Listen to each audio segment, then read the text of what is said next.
So reflecting on happiness is, not to to be sour grapes and say, oh, happiness is impermanent. You'll never find happiness in this world. It's all suffering. Some people think Buddhism is this kind of sour grapes religion. It's all suffering, let go of it, but it's not that way, because the whole aim of the Buddha was to awaken consciousness to reality, not to condition it or to, kind of hypnotize you, but to awaken the human individual to reality. So what's real? What's reality? At this very moment, the real. Well, pointing to all conditions are changing. For example, in Vipassana meditation, they're always referring to this characteristic of change, anicca. Sape sankhara anicca, all conditions are impermanent, is a way of observing and witnessing and recognizing what you're feeling, what you're experiencing right now, either emotionally or through the senses, through the mind. You're experiencing change, and it's very interesting at this time, pointing out to some of the monks that in the politics of modern Britain, that there's listening to some program on the David Cameron for the Tories and Gordon Brown, the Prime Minister. Their way of talking is all about, we need to change this, change that. Both are really obsessed with this word change. Everything needs to be changed. And so the idea of change suddenly is become the kind of political cry from both parties. And it's obviously, we hope to change for the better. We want everything to change so it gets better, and we progress and develop and get richer and richer, happier and happier. And well, everything needs to change, but it can change the other way too, can't it? Everything could get worse. And so, change doesn't necessarily mean for the better. And so this is a way of recognizing the nature of conditioned phenomena through awareness of it. So you begin to, one of the basic practices of meditation is anapanasati. So we observe our own breathing, the breathing of the body, of one's own body. And so this is, it can be, when you observe your breath, when you kind of concentrate on breathing, as you kind of become more absorbed into the rhythm of breathing, you begin to experience kind of tranquility. It can be used for tranquility, for kind of refining the condition that you're of the present moment towards a more tranquil state. But for vipassana, anapanasati is much more reflective on that the inhalation, is like this, the exhalation is like this. So this is awakening just to the present experience of breathing that your body is performing at this very moment. So inhalation, exhalation, you can't have just inhalations or exhalations, isn't it? One conditions the other. So the arising, the inhalation begins and it reaches a peak, and then that conditions the exhalation. So the exhalation begins and reaches its end, and then the inhalation begins. So this is quite obvious, but it's to be reflected on, not just kind of taken for granted. We use this as a kind of the kind of example of all conditioned phenomena. That birth itself is the condition for death, birth and death. So the fact that our bodies were born, that means they will die. And so, and this is, and we all kind of know that we will die, don't we? We take it for granted. But we know this intellectually and conceptually. Physical death we don't know. None of us know yet what that is like when the body dies, when one's own body dies. But we can recognize that right now we're in that point in between birth and death. We've already been born, so we're experiencing consciousness from this body which was born. And this body now is this age. And I'm on the downhill slide, I'm on the exhalation of life, going towards the end of exhaling, or towards death, physical death. So this is, the older you get, I think the more real that death, that, you're more aware that your developing years are over. That you're growing, rising, inspired years have already peaked, and you're well down on the other side. So this is, like old age, the aging process of the body is like this. So one is observing the body no longer from, resistance or ignoring or resenting the fact that it is old or aging, but it's like this. And old body is like this. Exhalation is like this. Inhalation.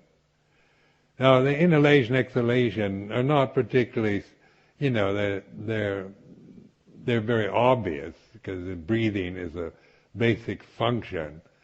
I mean, if you are not breathing, you're dead. So the body is breathing. So reflecting on the breathing, being aware of it is we're not saying breathing is good, bad, right or wrong, but it's like this. So what I'm pointing to is this reflection on the way it is, so that your relationship to an inhalation is observing the reality of it. It is, it arises, peaks, and then exhalation, cessation. So this is what the Buddha was pointing at, that all that begins ends, all that is born dies.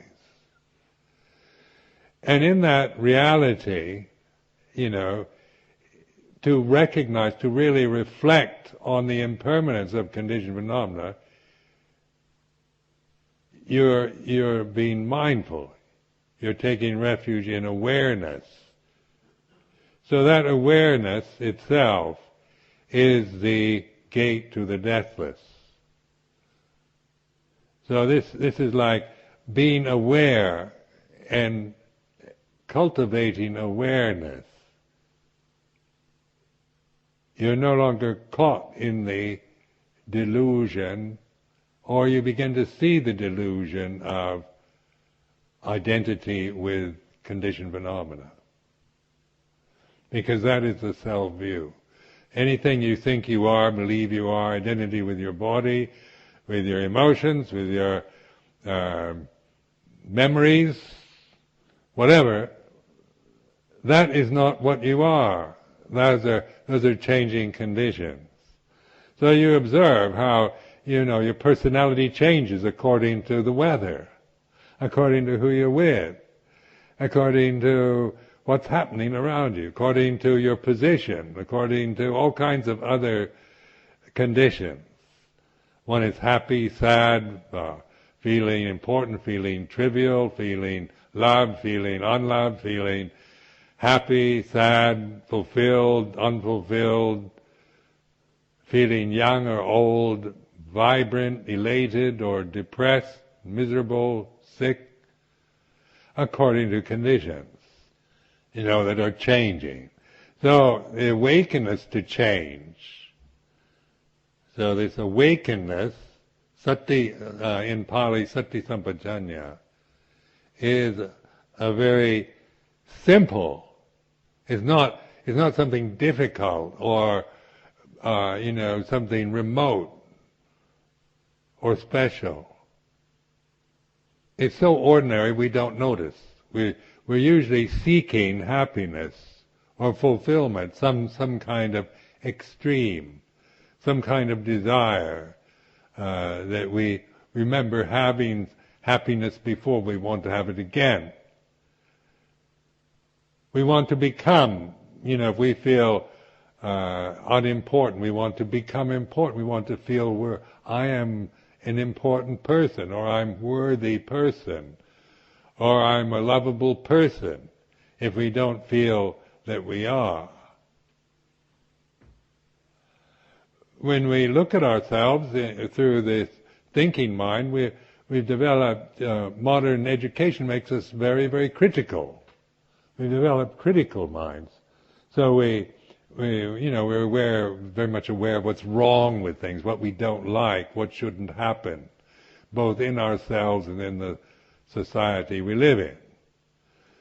So we're very much aware of what's wrong with this society, what's wrong with oneself, what's wrong with the other people, the faults and that we see in the conditions around us. And then we can imagine how it should be if everything were perfect, or, everything were what we would want it to be.